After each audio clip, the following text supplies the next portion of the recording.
एक दफ़ा का जिक्र है।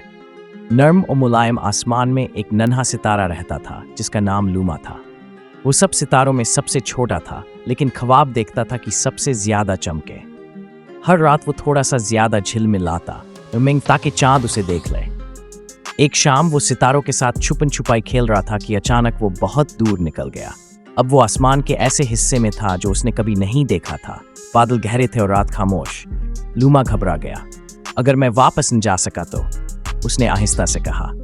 उसी वक्त एक मेहरबान उल्लू वहां से गुजरा। छोटे सितारे, तुम क्यों रो रहे हो? उल्लू ने पूछा। मैं खो गया हूं, लूमा ने सिसकियां लेते हुए कहा।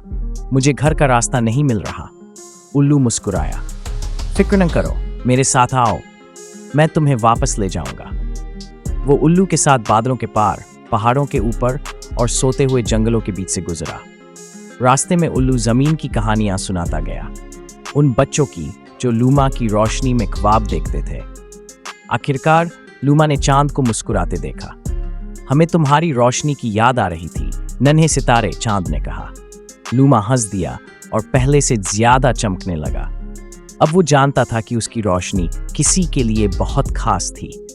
तब से वो कभी ज्यादा दूर नहीं गया, मगर उसकी रोशनी हमेशा उन दिलों तक पहुंचती रही जिन्हें उसकी जरूरत थी।